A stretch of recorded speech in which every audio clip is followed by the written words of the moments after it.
Bible में उल्लेख ये 3 पाप जिनकी पाप क्षमा नहीं होती है। पहला, पवित्र आत्मा की निंदा करना। मत्ती अध्याय 12 वचन 31 से 32 में लिखा है, मैं तुमसे कहता हूँ कि मनुष्य का सब प्रकार का पाप और निंदा क्षमा की जाएगी, पर पवित्र आत्मा की निंदा क्षमा न की जाएगी। जो कोई मनुष्य के पुत्र के विरोध में कोई बात कहेगा, उसका यह अपराध क्षमा किया जाएगा, परंतु जो कोई पवित्र आत्मा के विरोध में कुछ कहेगा, उसका अपराध न तो इस लोक में और न ही आने वाले में क्षमा किया जाएगा। और मरकुस अध्याय 3 वचन 28 से 29 में भी यही लिखा हुआ है। मैं तुमसे सच कहता हूँ कि मनुष्यों के सब पाप और निंदा जो वे करते हैं क्षमा की जाएगी, परंतु जो कोई पवित्र आत्मा के विरुद्ध निंदा करे वह कभी भी क्षमा न किया जाएगा, वरन वह अनंत पाप का अपराधी ठहरता है। इसके साथ लूका अध्याय 12 वचन 10 में दोबारा उल्लेख है कि जो कोई मनुष्य के पुत्र के विरोध में कोई बात कहे, उसका वह अपराध क्षमा किया जाएगा,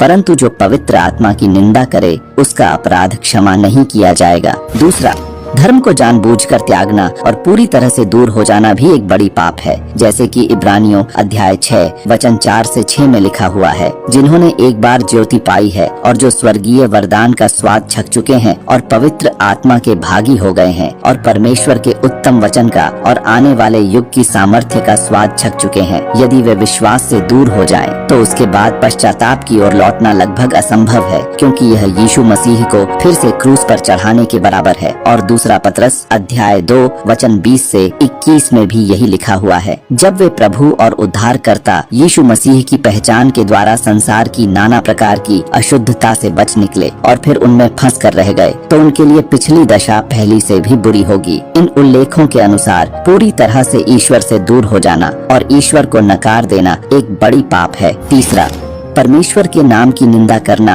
एक गंभीर पाप है, जैसा कि निर्गमन अध्याय 20 वचन 7 में कहा गया है, तू अपने परमेश्वर का नाम व्यर्थ न लेना, क्योंकि जो यहोवा का नाम व्यर्थ ले वह उसको निर्दोष न ठहराएगा। यह आज्ञा परमेश्वर द्वारा सिनाई पर्वत पर मूसा को दी गई 10 आज्ञाओं में से एक है, जो विश्वास और नैतिकता के कई महत्वपूर्ण पहलुओं पर प्रकाश डालती है, जैसे कि दूसरों को धोखा देने या हेर फेर करने के लिए ईश्वर के नाम से झूठी कसम खाना और ईश्वर के नाम अपमानजनक तरीके से उपयोग करना या ईश्वर का नाम व्यर्थ लेना या किसी भी तरह के भाषा में उपयोग करना भी एक गंभीर पाप है, जो ईश्वर के नाम के पवित्रता को कम करता है। ये 3 बहुत बड़े पाप हैं, जिनके लिए कोई क्षमा नहीं है। इसीलिए इन 3 पापों से बचने के लिए आपको पवित्रता और सम्मान का हृदय विकसित करना होगा। इसमें निरंतर सतर्कता, प्रार्थना और विश्वास की शिक्षाओं का पालन करना होगा। ऐसा करके आप ईश्वर के साथ एक मजबूत स्वस्थ संबंध बनाए रख सकते हैं और धार्मिकता और ईश्वर के प्रति सम्मान पर आधारित समुदाय को बढ़ावा दे सकते हैं।